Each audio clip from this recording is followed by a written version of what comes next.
beautiful gifts and warm wishes, warm birthday wishes that I received from my mishpachah on those times and on that weekend. So I praise the Abba. I know don't celebrate them, but I do. I celebrate life and I celebrate, our lives. And so I appreciate him for it. So I pray that he will continue to baruch my life and continue to baruch yours in these hours. Now, after dealing with that, also, I want to appreciate the Abba for my ish. He made me, because we are off gridders and making, desiring to truly make our home completely off grid. He made me a vanity a mirror set that he made himself so that I could have one for being outside. So I appreciate him because, just because, I can cut down a couple of trees and, sling a couple of hogs. No, I'm just kidding. I can cut a couple of trees down and do some things out there. Doesn't mean that I don't like being ladylike. I enjoy being the lady that I am, the woman that I am. And so he created me a mirror to fit just my needs for being out there. So I do want to appreciate him for that once again. And I'll be putting it up so you all can see his creativity. But once again, I appreciate the Abba for what he's doing, what he's done, what he's yet going to do, and for showing us the things that are ahead. And so it is important that we understand these things and that we be mindful of these things that are upon us.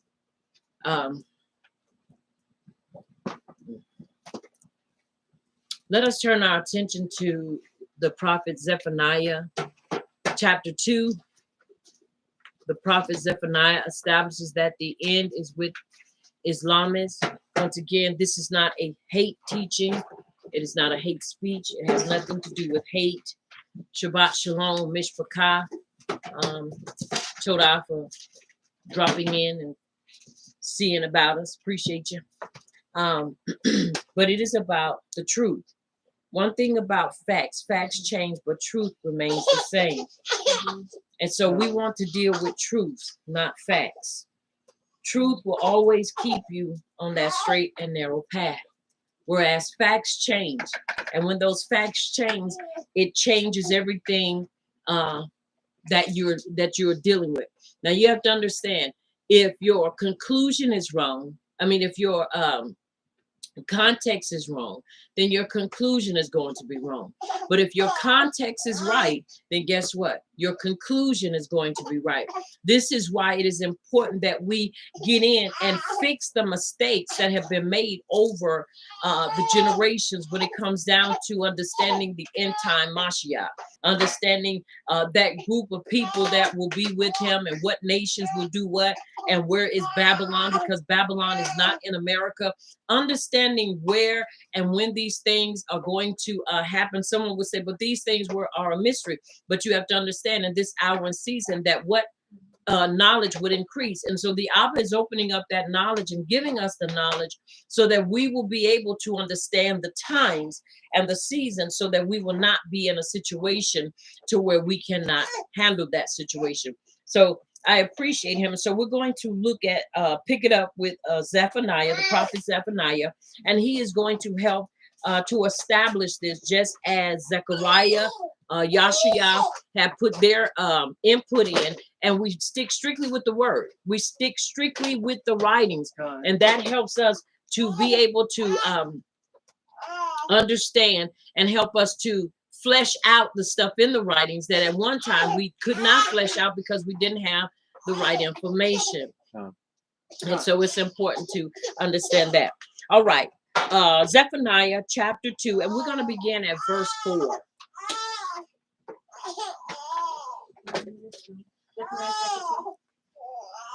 Chapter 2, verse 4.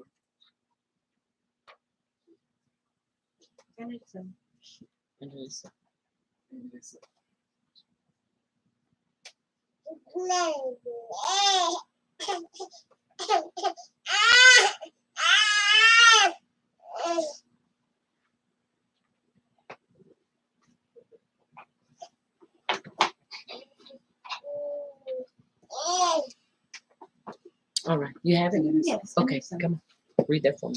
All right, Zephaniah chapter 2, verse 4. And it reads, For Gaza shall be forsaken, and Ashkelon a desolation. They shall drive out Ashdod out of the noonday, and Ekron shall be rooted up. And it is so. And it is so. For Gaza shall be forsaken, and Ashkelon a desolation. They shall drive out Ashdod at the noonday, and Ekron shall be rooted up. Yasharal gave up Gaza, and the Palestinians have taken over that region. Yahuwah will respond. This is only a matter of time. Now understand, he has not responded yet, but he will. And this is where we have to get our context right.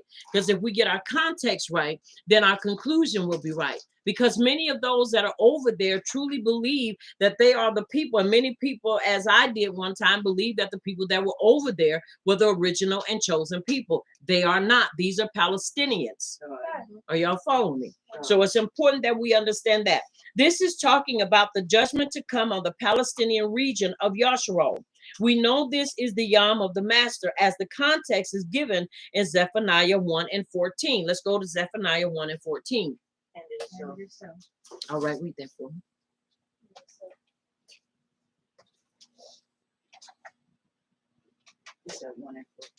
Mm-hmm. Zephaniah chapter 1, verse 14, and it reads, The great day of the Abba is near. It is near, and hasteth greatly. Even the voice of the day of the Abba, the mighty man shall cry there bitterly. And it is so. And it is so. All right. Now, thank you. All right.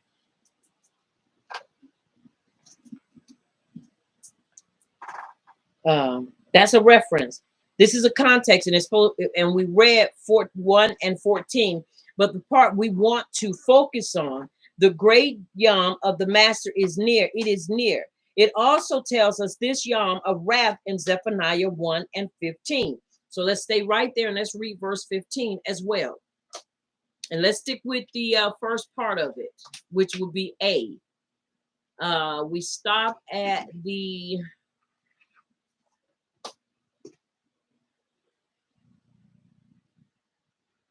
Let's stop at... Well, you got to read all the whole thing. Just read all the way to verse 16, because that's actually one verse.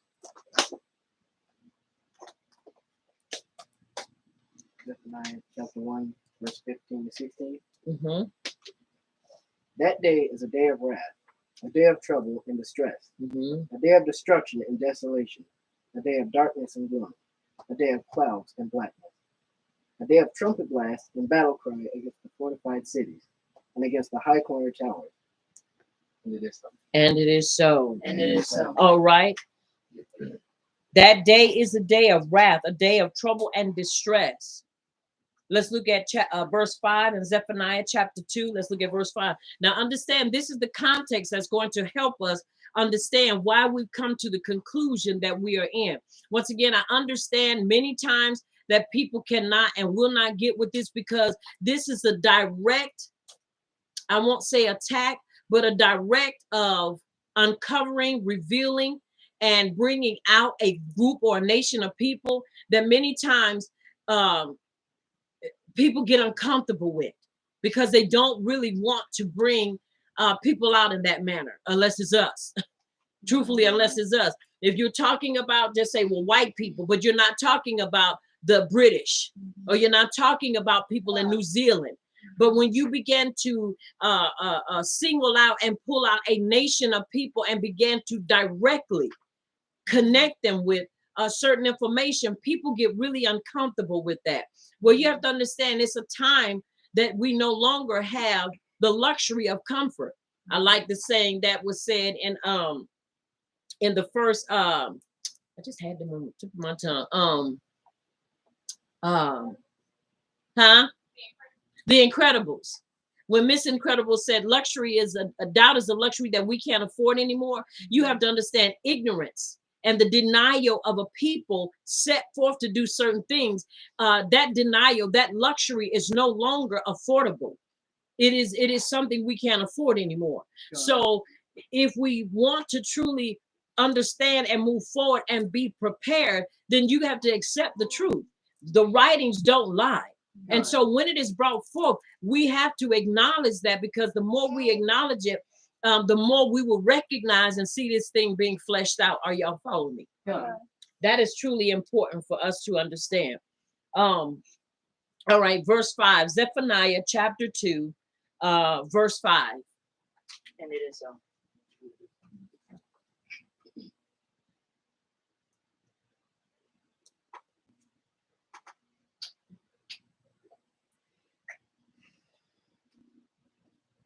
And it is so. Verse 5. Woe to you who live by the sea, O Kerethite people, the word of Yahuwah is against you, O Canaan, land of the Philistines. I will destroy you, and none will be left. And it is so.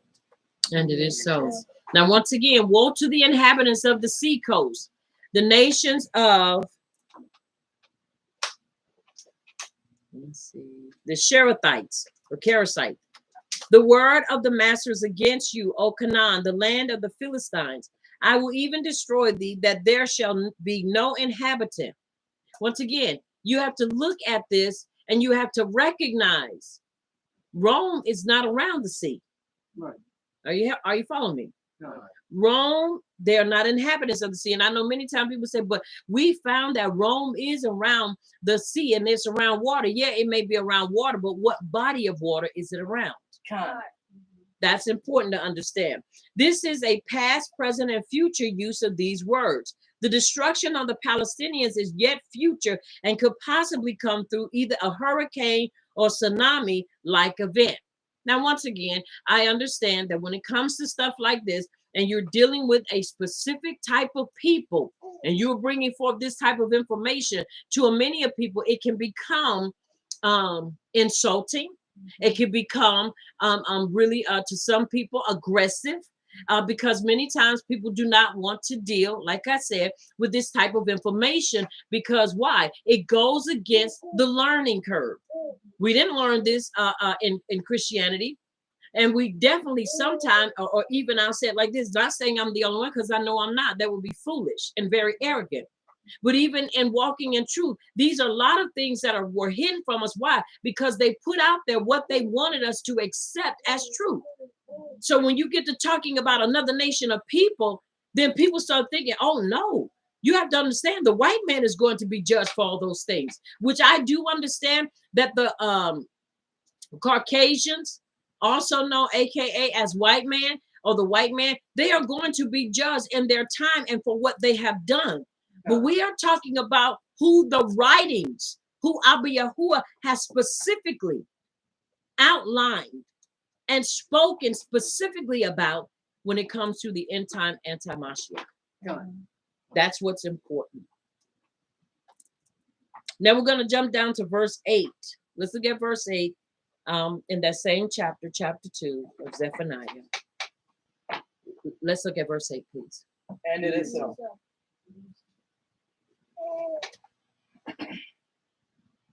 Zephaniah chapter 2, verse 8. I have heard the reproach of Moab, and the revilings of children of Ammon, whereby they have reproached my people, and magnified themselves against the border. And it is so. And it is so. As we are we surprised that Yahuwah is saying that even he has heard the slanderous speech of the Jordians, also known as the Palestinians, and others around with them against his covenant people. Now listen at this. Does not Christendom teach that Yahuwah is done away with? Yasharal? Yes. Because you have them hounding about, they are the spiritual Jews. I used to even say that out of foolishness. Now we're the spiritual Jews because he no longer wants anything to do with them. And after, watch this, after the rapture, then they will have an opportunity and a chance to be saved while we're up feasting with Jesus. They'll be in the tribulation period, which will also be the time of tribulation. And also, what is the other word I'm looking for? Millennial reign. Thank you. During the millennial reign, and the rapture is going to rapture up Christendom, or the Christians. They're going to go and live in heaven with Jesus for a season. 7 years is what they said. And Yahshua will have that time, because salvation will be given to them again, and they will be given an opportunity to be saved. While everybody else will be tormented, they will be in the new millennial reign, and they will be like in a city that nobody else can get in but them.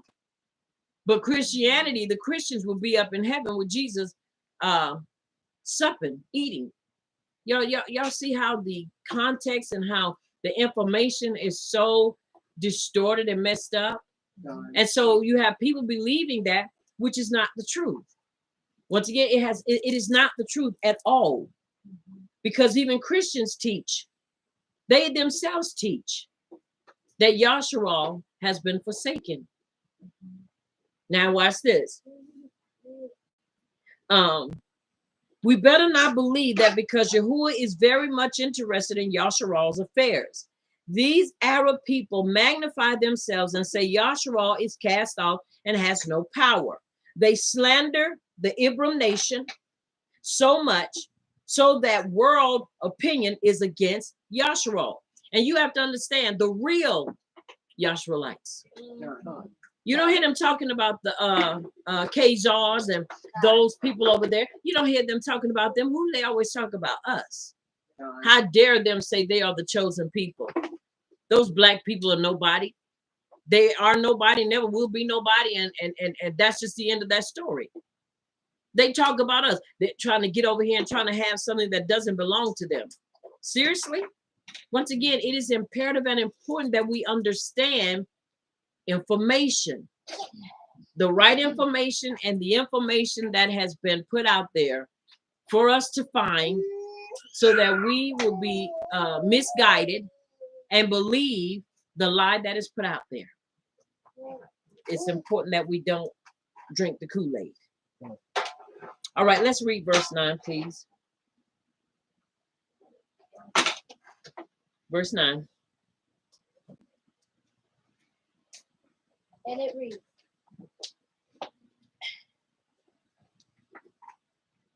"Assuredly, as I live, declares Yahuwah of hosts, the power of Yahshua, Moab shall become like Sodom, and the Amorites like Gomorrah. Clumps of weeds and patches of salt, and desolation evermore." And it is so. Now listen at this. "Therefore, as I live, saith Yahuwah of hosts, the power of Yahshua, surely Moab shall be as Sodom, and the children of Ammon as Gomorrah, even the breeding of nettles and salt pits, and a perpetual desolation. The residue of my people shall spoil them, and the remnant of my people shall possess them." Nettle is like a thorny bush, but you know, nettle has medicinal properties. It's good for joints and it's good for the body, but it also has where it just grows and grows without it's like a weed. It just grows, and if you don't tame it and cultivate it, it'll get out of hand. So it just grows and grows and grows. All right. No, Yahshua is going to destroy these people, as it says, residue of my people. That is the remnant of Yahshua is going to destroy these violators and hate mongers. So it's important that we understand what's going on. You have so many times people believe that Yahshua is that we're just a bunch of pushovers and we're never going to have the opportunity to fight back. You know, we never are going to have the opportunity to have the victory and to win. You must understand that the tides change. History is going to be rewritten because Abba Yahuwah truly does and truly is mindful of us and cares about us as his people. So we might as well get ready for it. History is going to change in Abba Yahuwah's timing. We must understand that. You know, people look at the camps.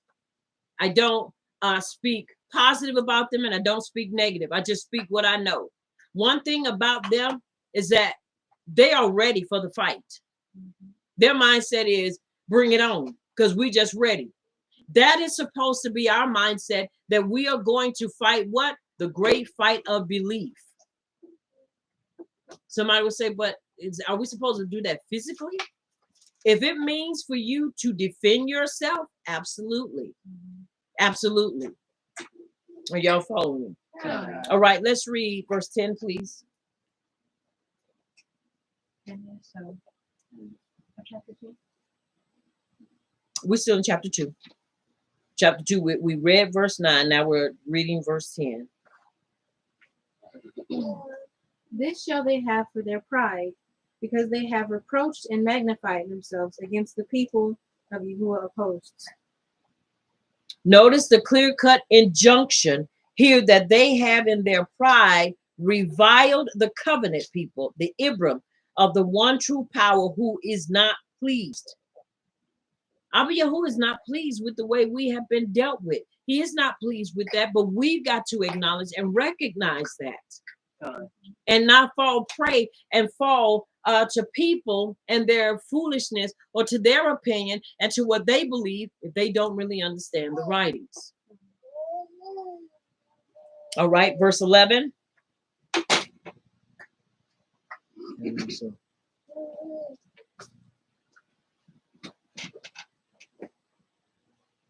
Yahuwah will be terrible to them, for he will famish all the mighty ones of the earth.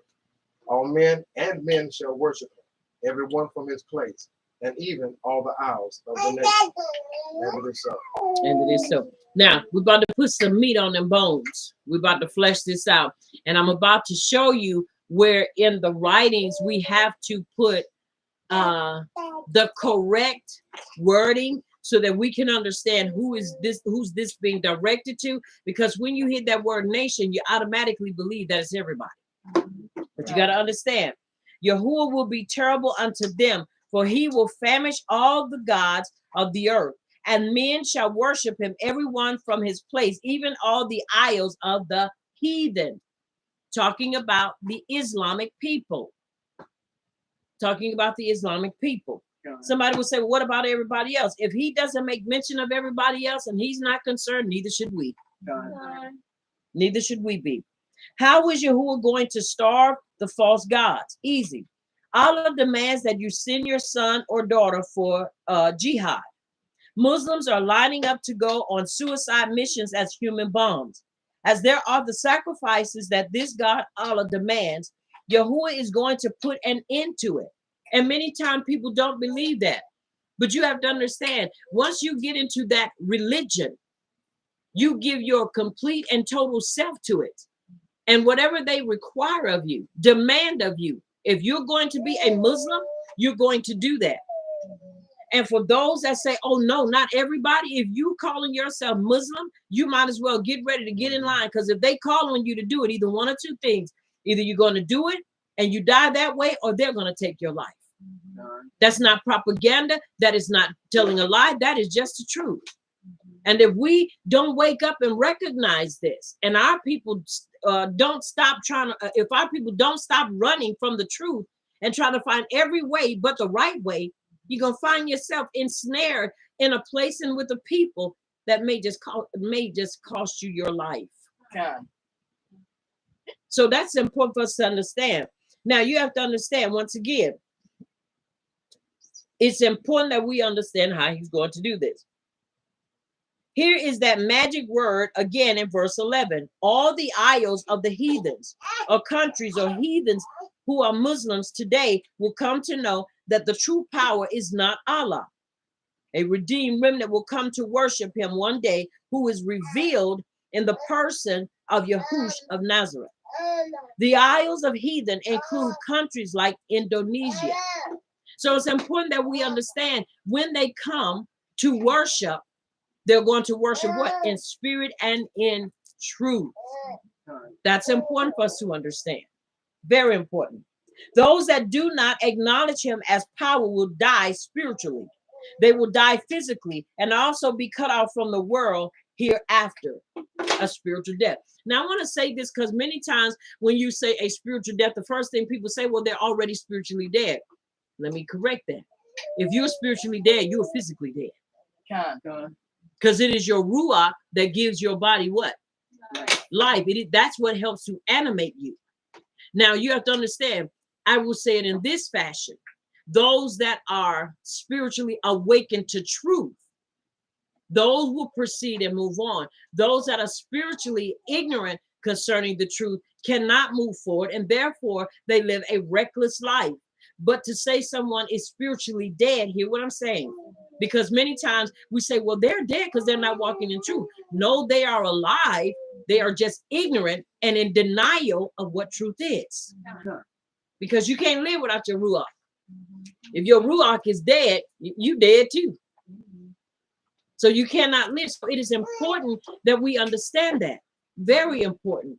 And so many of us, they say, oh, they just spiritually dead. No, they are alive. They just are spiritually ignorant, and they are just in denial of the truth and refuse to walk in that truth. Because when you die spiritually, you die physically. It's just like a car. When a car runs out of gas, does it continue to move? It can't move because what? There's no juice to make it move. No gas, no movement. No ruach, no life. So that's important for us to understand. So when he says they will die and be cut off from the world hereafter, a spiritual death, that means they're going to be dead completely. Okay? This is what this new magazine had to say in a recent article. Al-Qaeda Women's Magazine. Women must participate in jihad. Women do too. The first edition of the new online magazine, Al-Qansaya, features an editorial calling on women to participate in jihad. The magazine is published by Al-Qaeda's Arabian Peninsula Women's Information Bureau. The editorial is titled, Our Goal is Paradise. It states, we love Allah and his messenger. We march in a single path, the path of jihad for the sake of Allah. And our goal is shahada or martyrdom for the sake of Allah. And our goal is to gain the pleasure of Allah and his paradise. Now, many times we think, oh no, not the women too. But yes, they are in it too. Y'all have seen even in movies where those women go in running in and they go and they'll leave a bomb or they'll go in with that bomb and they'll blow stuff up. Because they are a part of it too, even the children. Everybody is a part of it. So it's important that we not leave anybody out. We were watching this movie, and that's why you can't ever underestimate children. And it was called Pandora.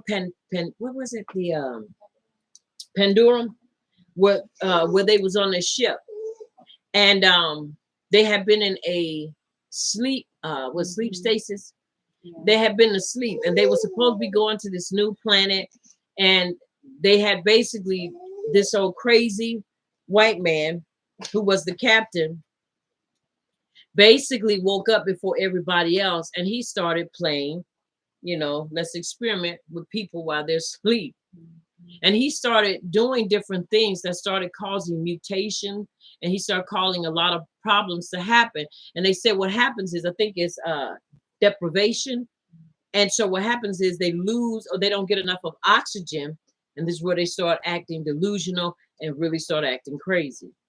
Well, to bypass all of that, there's a part in the movie where the people, 5 people that actually got out of that and were able to escape that portion because they woke up. And when they woke up, their sleep chambers had not been tampered with. He hadn't gotten around to it because his crazy self would wake up, then he would put himself back to sleep, then he would wake up again, then he put himself back to sleep. And this time they had woken up before he did. And then when he woke up, he came acting like he didn't know what was going on, when he in the beginning was the one who caused all the problems on the ship. But there were the people on there, because they had been tampered with and stuff had been put in their food and in their air while they were asleep, because they were being fed by 2. They end up becoming cannibals. They end up becoming this deformed, defective creature. And so there was a little girl in it. And this is my point. While you cannot say, that little children are innocent, because nobody is innocent. Nobody. Understand what I mean by that? When I mean you're not innocent until you're taught to be innocent, until you're taught to walk in truth. So the little girl was with her father, and so the guy who was fighting, he was a martial artist, and he was fighting, and he was kicking butt, and he was beating. He killed her daddy. He killed her daddy, and so she walks up to him, looking all innocent, and like she's just a little thing blinking her eyes. I'd have cut her head off, and that's just being the truth, because she was deformed. She was not a person. And she walked up to him, y'all, and she cut his throat quicker than quick. He didn't even know his throat was cut. So you cannot say what little children, given in the atmosphere they're in or their training, won't do. I've seen movies, and I've seen where children were brainwashed. And this is why when children are taken captive, they have to go through a deprogramming time, because you don't know what was programmed into their psyche, to where now they could go home, smell some garlic, smell some chicken, smell some peanut butter, and they go berserk and kill everybody in the house. So they have to go through a deprogramming process, because they don't know what all they were exposed to. So what I am saying, in the same manner that these children have to be deprogrammed, children are programmed to do certain things. So that's why you have to go through these. Now, I will say this as well. This was a theory I used to have before I recognized. The scripture tells us that we're born into sin and shaping into iniquity. A child is already born with the sin nature. Even a brand new baby is born with the sin nature. We were taught that once children got of age, you had to program them. No, you don't program them. You basically unprogram them, if that could be used. You unprogram them. You teach them to obey the statutes, the commandments, and the laws and judgments of Abba Yahuwah, because their nature is to break the instructions of Abba Yahuwah, even as a little tiny baby. So as they grow up, we are to do what? Teach them. The writings tell us, if you teach a child when he's older, he will not stray from it, when they are taught right. Are y'all hearing me? So this is why it is important that we don't think that little children are incapable of picking up a gun at 5 and 6 years old and killing somebody. It's in their nature. I don't care what people say. Not a baby, sweetheart. Yes, they will. Yes, they will, because their nature, it is in their nature until their nature, watch this, is brought under the subjection of the Torah, the instructions and the commandments of Abba Yahuwah. That's just the way that goes. Why do you think when you see in these, KKK rallies, you see babies that are still in diapers with the little suits on, and they can turn around and say nigga, and turn around and say kill this and do that? It's already in them. So all they do is just give them the right, or teach them, in other words, you can do this. And they go on. Are y'all following me? That's why we can't be blinded and act like, oh, no, that can't be. No, yes, it can be. And it has been. Are y'all following me? All right. Now, listen at this. We will stand covered by our veils and wrapped in our robes, weapons in hand, our children in our laps, with the Quran and the Sunnah. Now, you have to understand what the Sunnah is. The Sunnah of the Prophet of Allah. The Sunnah is just like the Hadiths. It is instructions. It is guidelines for them to follow. And so when they read these along with the Quran, that's the information they get, because it's almost like a commentary. Like we have the commentary for the writings and so forth. The Sunnah and the Hadiths are the words of Muhammad. It is his expression and his, word or to paraclete beside the Quran, his instructions and his guidance. So people read those and they regard them in the highest of regard. So is the sunnah. It is the same thing. It is words, and it is like with the Proverbs and Psalms, you can say it in that manner. And they read it and they take it to heart because it's instructions. That's why they say with the Quran and the Sunnah of the Prophet of Allah, directing and guiding us. The blood of our husbands and the body parts of our children are the sacrifice by means of which we draw closer to Allah. This is not a figment of somebody's imagination. This is not something that was conjured up. This is real. Mhm.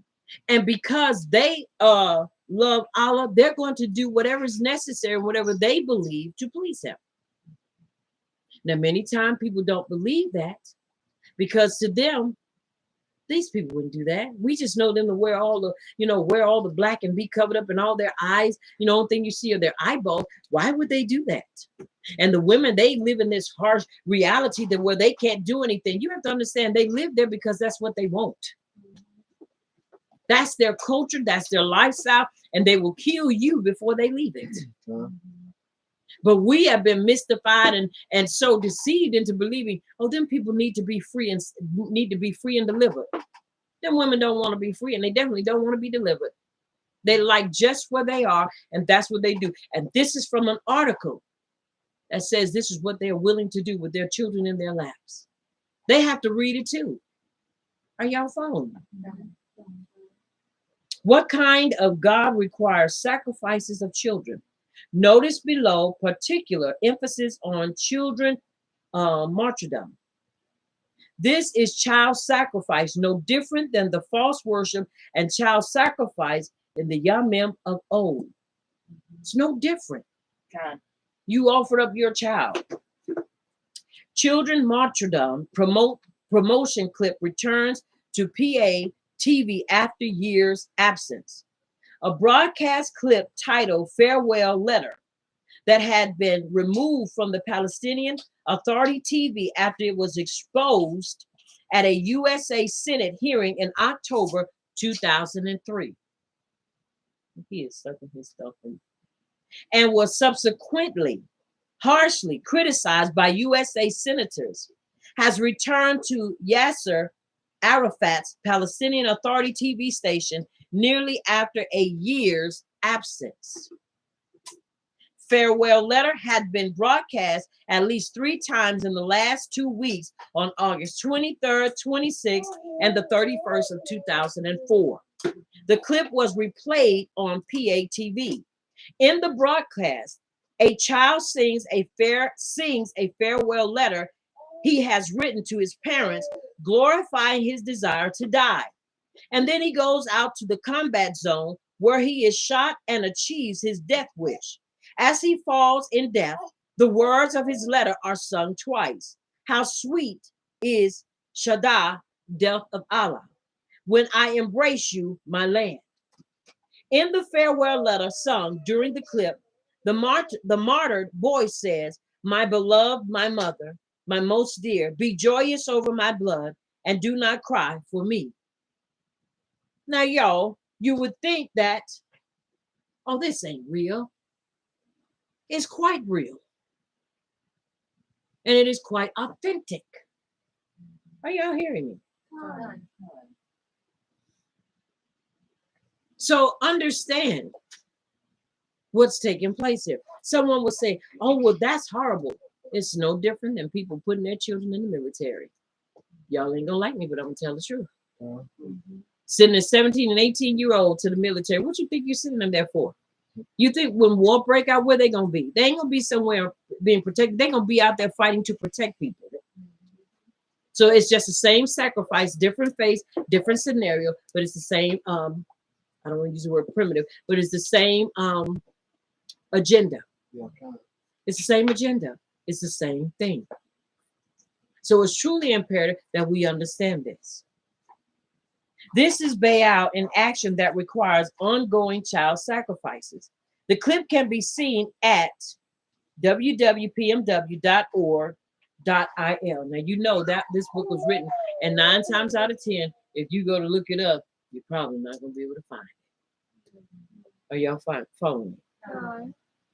And it's not because it's not authentic. It is because it has probably been removed because they don't want us to see these things. Y'all hear it?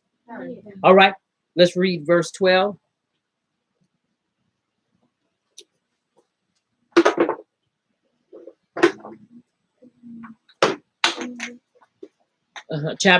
Zephaniah chapter 2, and we're still in that verse 12. www.pmw.org.il.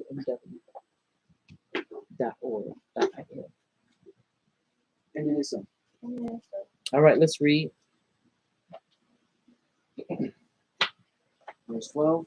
Mm-hmm. You two, O Cushites, will be slain by my sword. And it is so. And it is so. Ye Ethiopians also, ye shall be slain by my sword. This is not Ethiopia of today, but Cush, which is Sidon, south of Egypt in biblical days.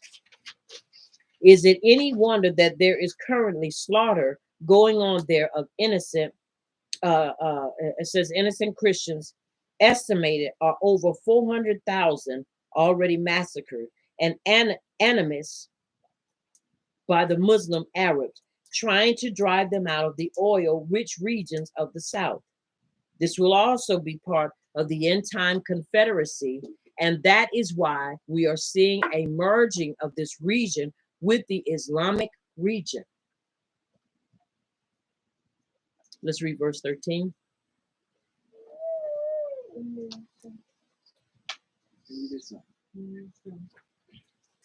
All right. And he will stretch out his arm against the north and destroy Assyria. He will make Nineveh a desolation, arid as the desert. And it is so.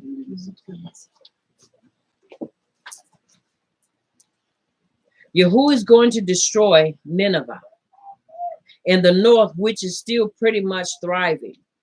Again, mention is made of Assyria, as this is another reference to the anti-Mashiach who will come from the north, not the west. Who will come from the north, not the west. Are y'all following me? One might ask, why Nineveh? Is that not in Iraq? And if I claim the anti-Mashiach comes from the north, Turkey, then why Nineveh?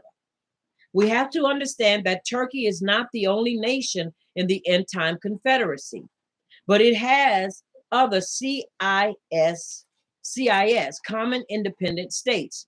Southern Russia, states with it, Turkey will be leading the confederacy, including the Southern Russian, Turk nations. Nineveh fits in nicely in this picture because it is north of Iraq in present day Mosul, which was Yahshua's enemy during the Assyrian Empire. Nineveh was established as a capital of the Assyrians in 705 BC. In order to fit the type of Antiochus Epiphanes, the Anti-Mashiach will have a strong link with this region. Interestingly, Turkey hates the Kurds who reside in this region today. If they are given half a chance, then they will kill all the Kurds and overtake this region. Parts of Turkey were part of the Assyrian Empire. It was in Syria that Antiochus ruled, and this is important to end-time typology. For the end time, Anti-Mashiach has a strong link to this same region. Meshech and Tubal mentioned in Ezekiel 38 alongside northern Syria and northern Iraq are important aspects of the end time prophecy. Let's look at Zephaniah 2 and 15. All right, let's read that, please.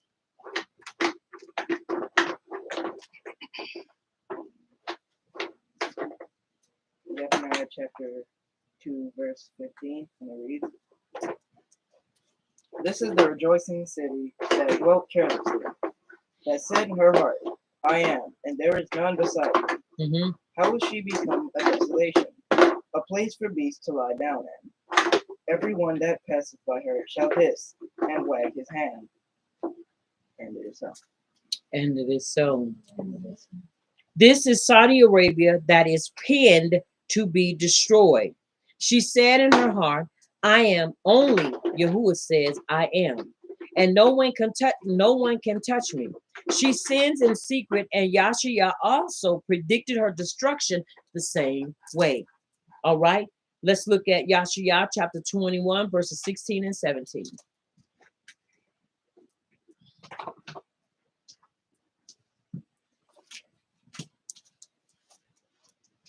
Chapter 21.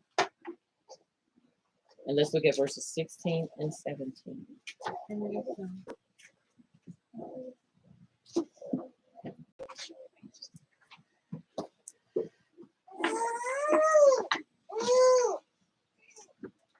And it is so. And it is so. 16, 17. 16 and 17. For thus hath Yahuwah said unto me, within a year, according to the years of an hireling, and all the esteem of Kedar shall fail, and the residue of the number of archers, the mighty men of the children of Kedar, shall be diminished, for Yahuwah your power of Yasharal hath spoken it. And it is so. And it is so. Kedar was the fourth son of Ishmael. He was the forefather of Muhammad, the Muslim prophet. This here shows us the destruction of Mecca. Did y'all hear that?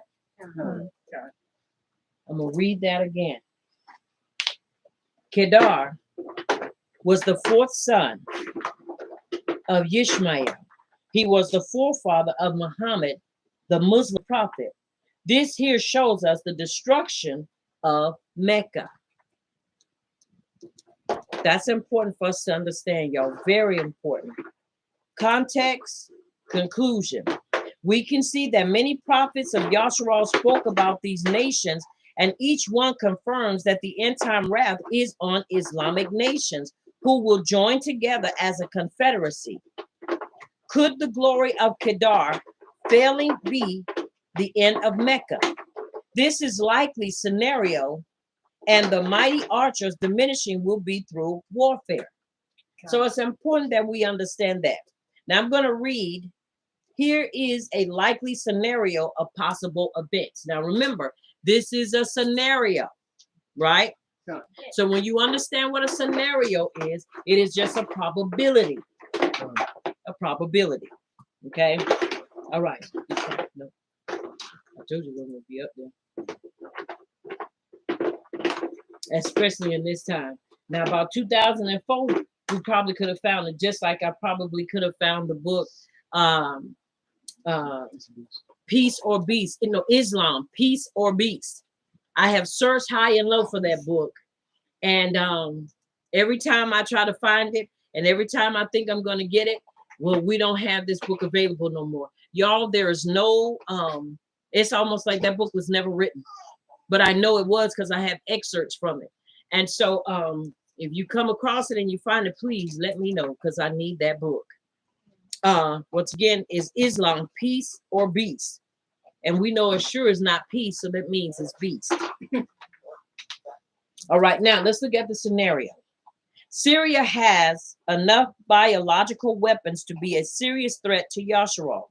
Syria could strike Yasharal with a biological weapon, which could cause Yasharal to retaliate by striking Damascus with a nuclear strike, thus fulfilling Yashaya 17:1.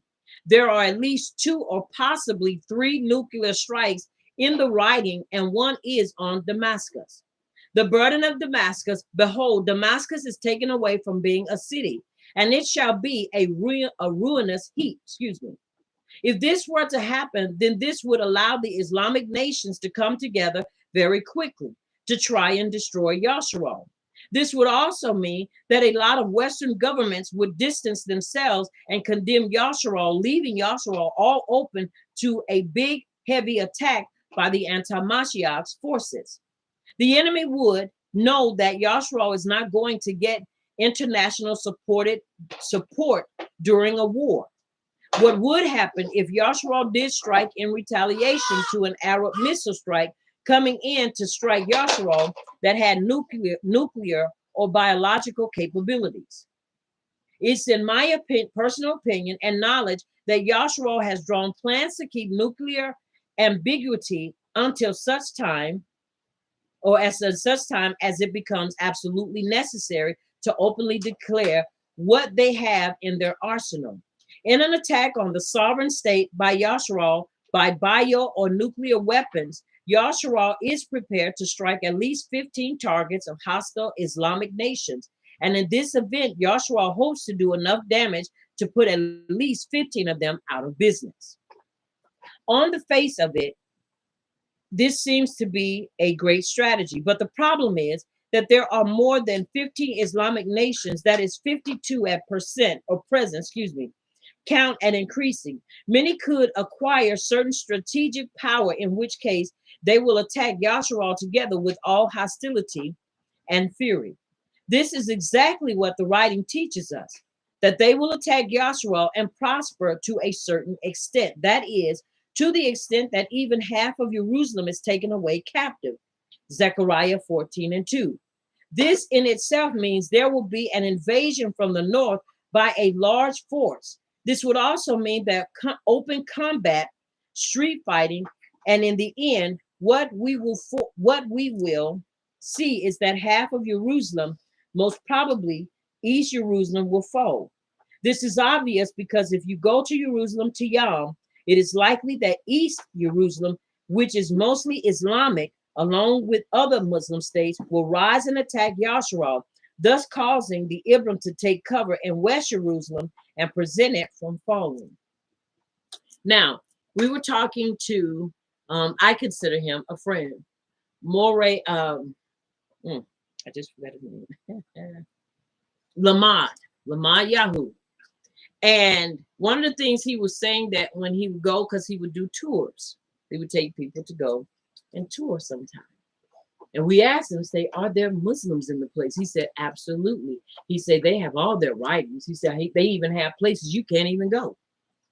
He said, they know we are the people. And he said, there are places that you cannot go if you are Yashua. He said, there, if you have Yahuwah, you have to take the hat off if you're going that way. If you got to bypass, if you have to go where there may be a toll or something and they are there over it, you have to change up your garbs and stuff. They say because it is really highly populated with Muslims. So y'all, it is not a lie. They are there, and they are there in large amounts there. Are y'all hearing me? So we're not talking about 1 to 2 people. We are talking about a lot of people. Are y'all following me? A lot of people. And so it is important that we understand the things that's going on over there. Interesting, before the return of the Mashiach, it is the European Western nations that will come to Yahshua's rescue with their ships and armaments. We will discuss this in a later chapter. Our interest is in 2 key nations, the UK and the USA, to see how they fit in times prophecy. It is also important that we understand the destruction of the Babylonian Empire. The USA and UK are fully involved and behind Yahshua. They will participate in striking down Iraq and Saudi Arabia. The USA-UK alliance will also be behind the attack on Iran when that war comes, and of course, Syria. How is it that this can conclude such a bold scenario? Now, this is the response. I make my conclusion from biblical prophecy and not just conjecture alone. The situation is already all built in the Middle East or in the East for this to take place. Here are verses supporting this conclusion. And we're going to go to this conclusion. Let's look at Jeremiah chapter 50, verse 1.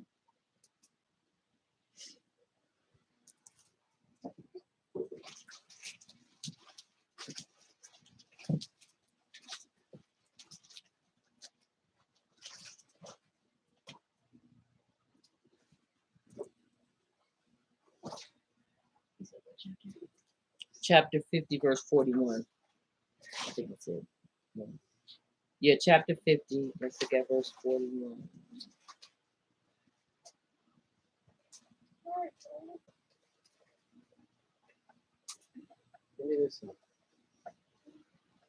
All right. Let's read. Look, a people comes from the north, a great nation, and many kings will be stirred up from the remote regions of the earth. And it is so. Okay. All right. This tiny nation, UK, whom Yahuwah calls a great nation, is great for obvious reasons, as it had many esteems of Yahuwah upon it once. The UK practically ruled the world once.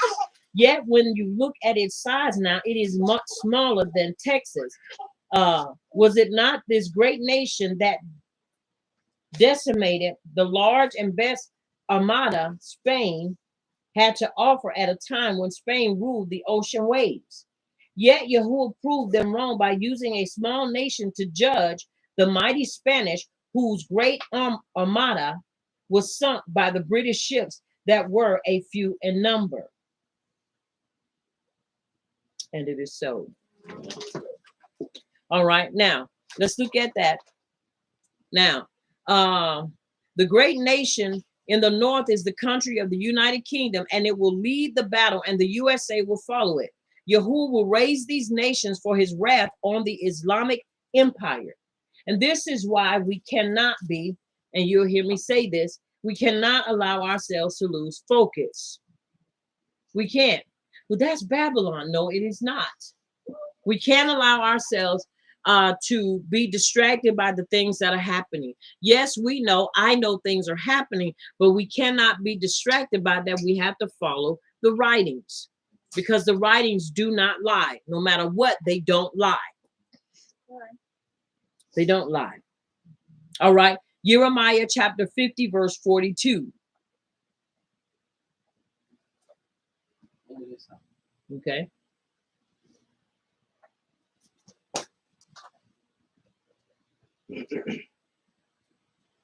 They grasp the bow and javelin. They are cruel and show no mercy. Their voice roars like the sea, and they ride on horses, lined up like men in battle formation against you, daughter of Babylon. And it is so. And it is so.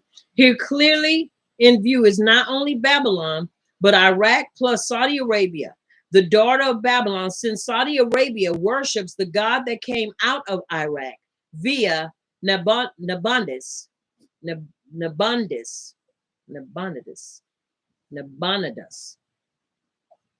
What causes the USA and the UK to suddenly come out of slumber? Scenario number one. The reason could be oil. If Iraq or Saudi Arabia is either taken over by hostile Islamic radicals and Iran will be a key player in this all, then that could pose a major problem for the West. Let us assume that Saudi Arabia or Saudi is taken over by a group such as Al-Qaeda, or one that is linked to Al-Qaeda. The Bible teaches Iran will attack Saudi and Iraq. If taken over, Saudi will stop the oil exports to the West, and in retaliation, in order to protect their interests, the USA, UK would attack. Of course, the attack in the first place would be equal to Kuwait invasion, that is to support and reinstate the local government that has been ousted. When the attack takes place, the hostile regime would respond by blowing up the oil wells, and in return, the Allied alliance will strike with missiles and all fury to remove this hostile regime. In the end, things will become so ugly that Saudi Arabia will be up in smoke and Iraq will be up in smoke. Iran will get attacked by all four sides and end up in smoke, but not completely destroyed as Iraq and Arabia. Now remember, these are what? Scenarios. So it is not etched in stone, but it is something for us to think about could happen. It's a possibility. Scenario number two. Let's assume the anti-Mashiach is revealed. Yet most will fail to recognize him according to scripture. as their heads are turned westward. Then his first point of contact is he will take over Iraq. Why take over Iraq? One may ask once again. Very important thing to look at. As their heads are turned westward. Where's westward? Towards what? The what? We're turned westward, looking at the west. What is the west? United States. The United States. In other words, everybody is looking at the USA for the anti-Mashiach and not looking in the places that they should be looking. So we wouldn't even know if he was revealed. Okay, this is the scenario. Now, his point of entry is Turkey and the northern regions of Iraq.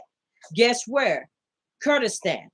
Why Kurdistan? Because this is an area of Iraq rich in oil. The major oil areas are here. Oil was first discovered near Kirkuk in 1927. Discoveries at Mosul and Basra followed.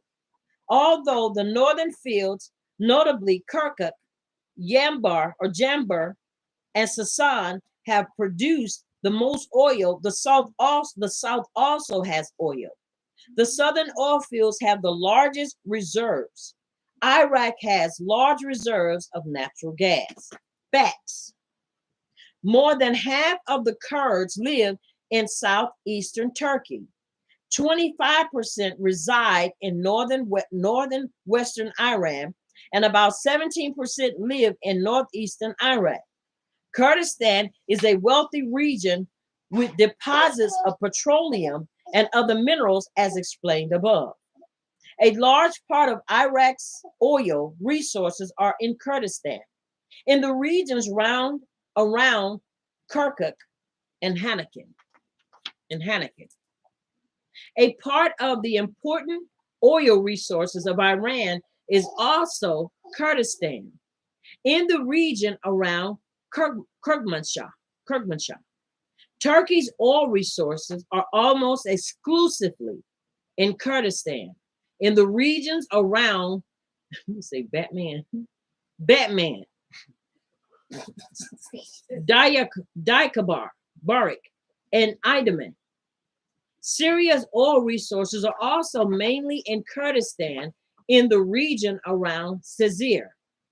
There are logical and financial gains in taking this area. The writings even tells us that this will happen in that he is called the king of Babylon. Next, he will attack and take over Egypt. He could stop the oil supplies to the west in retaliation by stopping the oil supplies to Western Europe nations by cutting off traffic in the Suez Canal. Then what would Europe do? Their only choice of survival is to fight back. So this is how the lackluster European sleeping giants, will spring into action, because their very survival will depend on it. Then they will no longer be able to take an anti-Yashar position or neutral one, vice versa. The Muslim-Israeli conflict. Now that's important. I hope everybody understands. That was a lot that I read, but I pray that everybody understood what I just read. Con. Are y'all following me? Con. Once again, scenarios. World oil choke points. World oil choke points. You know what a choke point is, right? Yes. That's where something is cut off. Now, how do you kill someone? You do not have to fire even one missile, but you could choke them to death. This strategy does indeed exist, and it's a dangerous one too. Did you know that 5 of the 6 major oil entry points in the world are controlled by Islamic nations? Did you know that? And have you noticed all the talk about this, that, and the other? Like you say, it's them choking points. When you get choked enough, you either do one or two things: say uncle or I yield.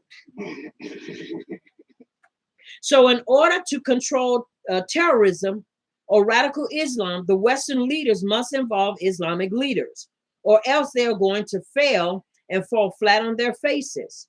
Something needs to be done about this, or else one day, not too far in the distant future, we will have a problem that will have no answer for. Imagine any one of the world choke points going over to any radical Islamic regime.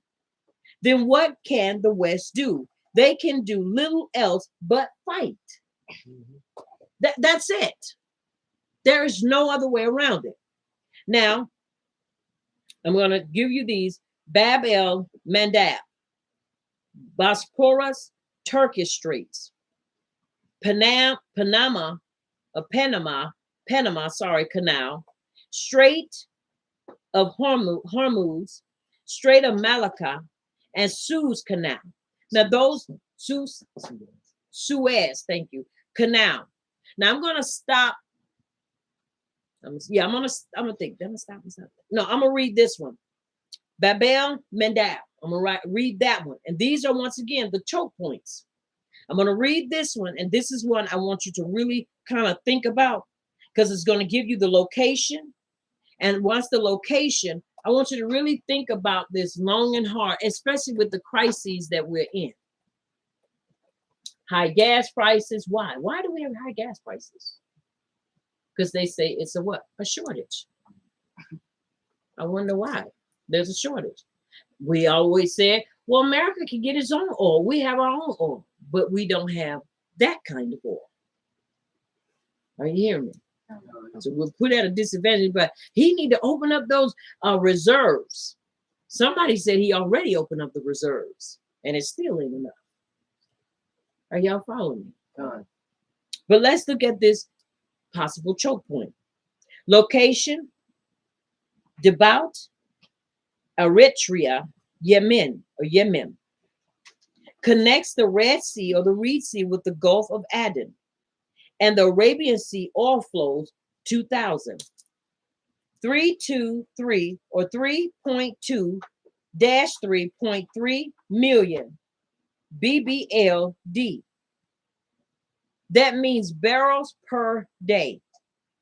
So there are 3.2. What's that? Okay. There are 3.2-3.3 million barrels per day going out. Destination of oil exports: Europe, United States, and Asia. Concerns: background. Closure of the Bab el Mandab could keep tankers from the Persian Gulf from reaching the Suez. You said Suez? The Suez Canal, diverting them around the southern tip of Africa, the Cape of Good Hope. This would add greatly to transit time and cost, and effectively tie up spare tanker capacity. In addition, closure of the Bab el Mandab would effectively block non-oil shipping from using the Suez Canal. Security remains a major concern, particularly after the French-flagged tanker Limburg was attacked off the coast of Yemen by terrorists in October of 2002. I remember that. In 2002. Are y'all hearing me? All right, one more, number 2. This is Bosporus, Turkish Straits. Now y'all understand, I've given you location, and I've given you the amount and all that great stuff. Now, once again, it is imperative that you understand this is information, and it is information that has been researched and it has been brought out. So it is important and up to us to read it, research it some more, and either accept it or reject it. But we need to understand the status of the oil and where it is. And where, if it is being choked even now to where you can't get there. And I don't believe that we're getting any oil from them. Not yet. No. All right. This is number 2. Location: Turkey. This is 17 This 17-mile-long waterway divides Asia from Europe and connects the Black Sea with the Mediterranean Sea. Oil flows 2001 E 2.0 or 2.0 million barrels per day, nearly all southbound, mostly crude oil, with several hundred thousands barrel per day of products as well. Destination of oil exports, Western and Southern Europe. Concerns, background. Only half a mile wide at its narrowest point, the Turkish Straits are one of the world's busiest, 50,000 vessels annually, including 5,500 oil tankers, and most difficult to navigate waterways. Many of the proposed export routes for forthcoming production from the Caspian Sea region pass westwards through the Black Sea and the Turkish Straits en route to the Mediterranean Sea and world markets. The ports of the Black Sea, along with those in the Baltic Sea, were the primary oil export routes for the former Soviet Union, and the Black Sea remains the largest outlet for Russian oil exports. Under the Montreux Convention of 1936, commercial shipping has the right of free passage through the Bosporus and Turkish Straits in peacetime. That's in peacetime. Although Turkey claims the right to impose regulations for safety and environmental purposes, in October 2002, for instance, Turkey placed new restrictions on oil tanker transit through the Bosporus, including a ban on nighttime transit for ships longer than 200 meters, a requirement that ships carrying dangerous cargo, including oil, request permission to transit 48 hours in advance, and a one-way traffic regulation on ships more than 250 to 300 meters long on carrying liquefied natural gas, that's LNG, or liquefied petroleum gas, LPG. The regulations reportedly have slowed tanker transit by as much as 3.5 days. That's how it slowed it down. And the other time it was getting there quick. But it has been slowed down. So those are two choke points: Bab el Mandab and Bosporus Turkish Straits. We have 4 more to go. But I'm going to stop it right there because I want you to think about everything that I have said and everything that I have given you. Why? Because I want you to ruminate on this. Sometime when you give, what you found? Oh, the picture. Okay. Now, when you give people this type of information, once again, many times people's mindset is, well, that ain't concerning us. Not yet. But give it time and it will. Knowing is half the battle. And the great thing about that is at least knowing half. If you know half of what's going on, then you can at least prepare yourself to know the rest.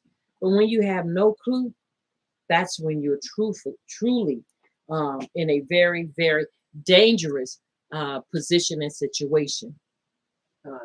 It's very important that we understand, and I'll say it again, understand these things. Why? Because it is going to impact us. It has already impacted us. Now, with that being said, someone would say, well, what do we do? Prepare and walk in obedience. That's what we do, prepare and walk in obedience. You've heard me say, and I'll continue to say it, our goal is to be off the grid and do the things that we need to do to prepare ourselves. And if and when the time comes that we have to do otherwise, then we will be ready. Positioning ourselves to where we have the better advantage. You have to understand, gas prices now, or where we are in South Carolina, $4.59. To many, they'd be like, "Ooh, I wish it was $4.59." But you got to understand, down south for us, that's really expensive.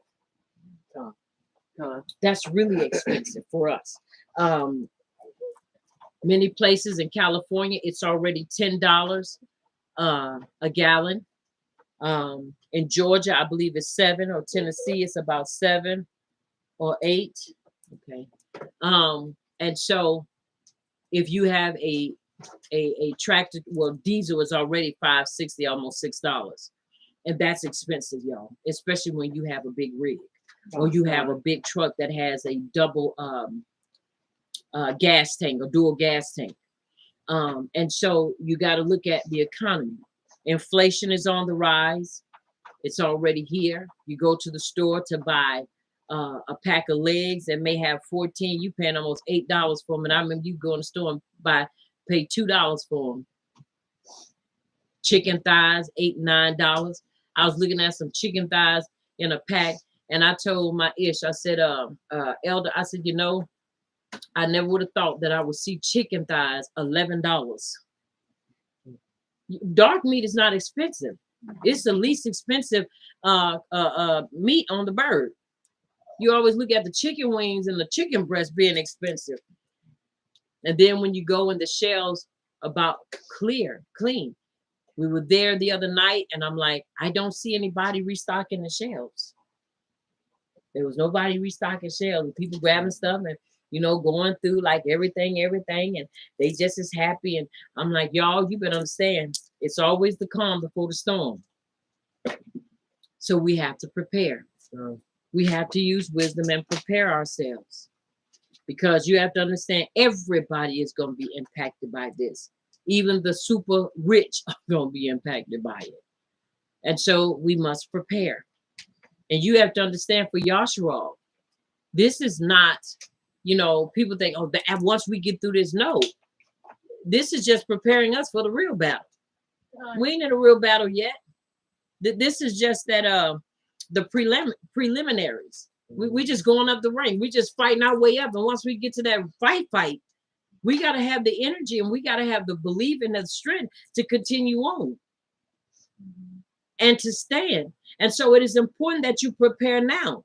Have your stuff together. Get your house in order so you can take that quality time and spend with Abba Yahuwah and study. So when the battle is on, you ain't sitting up there trying, I wish I would have done this and I wish I would have done that. There will be no room for wishing when you need to prepare now. I think about different movies that we like to watch, and I like the movie Creed, and we saw 1 and 2.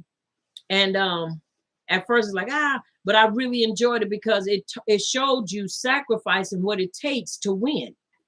You get in there and you think that you got it, and you've never fought a boxer or got into a situation like this, and you just think, oh, I got it.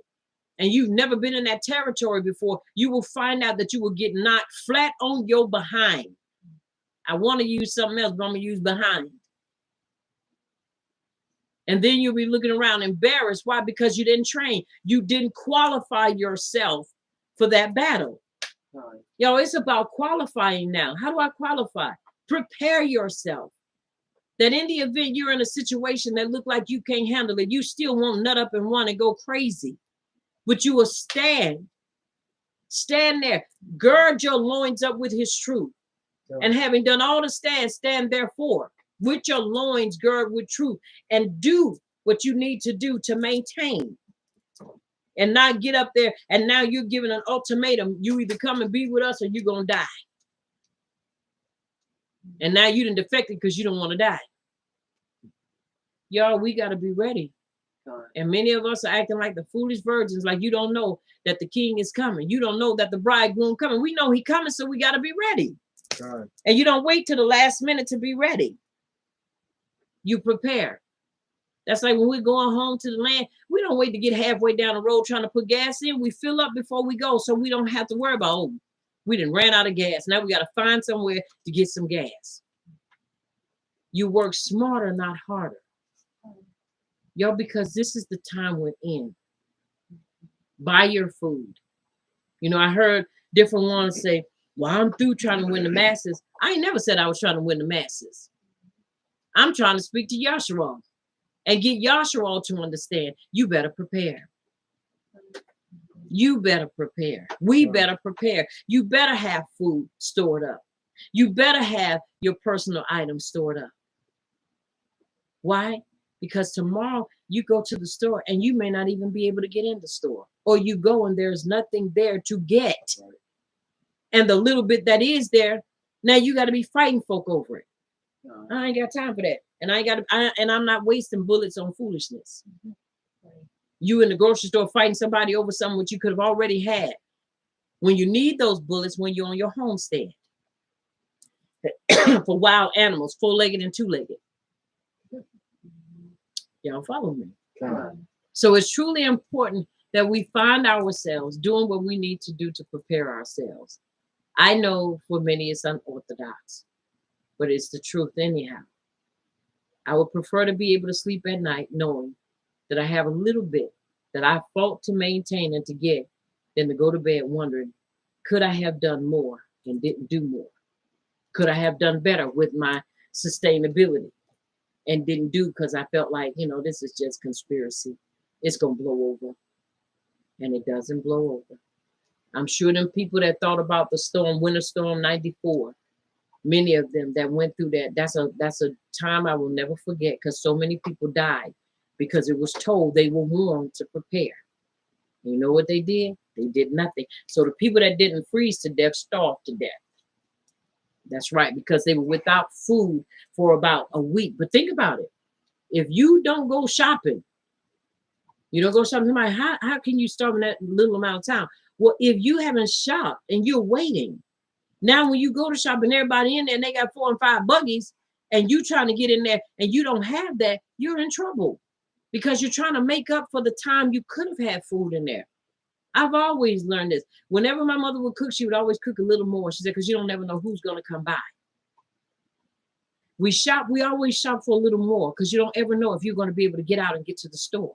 You say, well, we could do. You don't ever know if you're going to have vehicle problems and you can't get to the store to get those personal items or get those things. So it's always best to just have a little more. I ain't telling you to go and hoard food. I'm telling you to take care of yourself and be in charge of your sustainability as the Abba has given it unto you to do so. Are y'all following me? Y'all, because trust me, Walmart ain't gonna be the place after a while. You keep going and you be looking like y'all food getting skimpy. These small stores that people don't hardly shop at, those are the places that folk gonna start really going in and shopping because you can find some really great stuff in there. Canned goods, sweets. I like to stock up on my sweets. I don't eat them all the time, but maybe once in a week I'll grab me a little candy bar and apples, applesauce and little things like that. And and me, I like to sit and I'm sitting and I take one. I want to share. You're going to be able to say, okay, if I'm putting something in my mouth, I don't want you sitting there licking all down my throat and I can't share with you because I don't have enough, or wait till you leave before I open up my snacks. Y'all, come on. So you want to make sure you have enough. So these are things that are important. Buy your books, y'all. Buy your books. Get your books. Get whatever you need that is going to make you comfortable in these times. This is real. This is not a fairy tale, and it's not going to blow over. And it's happening in stages. So I pray that something that I said onto Yom has encouraged you and has provoked you to do better. And let me tell y'all something. You can believe it if you want to, and if you don't have to. But I guarantee you that in the white neighborhoods where these stores are, if your face don't look familiar, they're going to keep you from going in there when your store run out. Because see, they're all about sustainability and sustaining their own people. Y'all, they already do it. I'm going to say this and then I'm going to close. When we were in situations where we needed help, there was a time you could go to food banks. It didn't matter where the food bank was. You needed help. So they would let you in. They don't do that. They stopped doing that a long time ago. They go according to your zone. You could go to a place, and we've been to places, and they say, we have plenty of food, but we can't help you. I'm hungry. Why you getting? Because your zone, you're not in the right zone. Your zip code is not for the right area. Now you got children there, or you just hungry. Even adult people get hungry. We ain't just talking about children. You grown and you're hungry. And you go there. Well, we need to see where you live. What you mean where I live? Because if you're not in this zone, we can't serve you. That's inhumane. No, that's them trying to protect what is theirs. Are y'all following me? And we don't believe that'll happen, but it will. They have parks up here, parks in South Carolina that you can't go to. We used to go to a park when we were in Christianity and have service. We could go in there free. Now, if you're not in the county and your license plate say another county, it's $10, maybe $15 for you to get in now. They're going to make you pay for it. You're not going to go into their park and enjoy those luxuries unless you pay. Now, if you live in that county, you don't have to pay. So don't tell me what they won't do to preserve what's theirs and make you pay, because you looked at as an outsider. So prepare while you can and do what you can, you know, and we're going to connect with our Hebrew farmers and start this bartering and getting some stuff going so that we as a people can be prepared and help one another. So y'all, I'm encouraging you to do so. Put your needs first and your wants last. If it's not a necessity, then you don't need to get it. Especially if it's going to take portions of your money you can't replace. I learned that the hard way. You do not spend what you don't have, because it's going to cost you in the long run. It's going to cost you. But once again, I'm just encouraging you, keep your eyes on the Torah, keep your heart in the Torah, and keep yourself well. Keep yourself in the knowledge and of the things that are happening even now in the current events. And let's be prepared, and let's not be selfish, but be a Baruch one to another, because we've done our due diligence. And you do your due diligence and not wait on somebody to give you anything, but you prepare as best as you can. Once again, stay encouraged, keep your head up, keep your shoulders squared, and keep your heart and your feet in and upon the Torah, because you can't go wrong when you keep the Torah at the center of your life. I am Aliyah Yasharal, and I'm the Mora of Messengers of Yahuwah's Kingdom, Hebraic Belief Congregation. This is the place where the Torah does the body excellent. Until next time, may Abba Yahuwah Baruch Atah and keep you in his shalom until we meet again. Also, I want you to remember that you've been touched by Champion TV, a place where the champions reside. Also, remember, work smarter, not harder. The move is on. The push is on, the move is on, the fight is on. And it is so. And it is so. And it is so.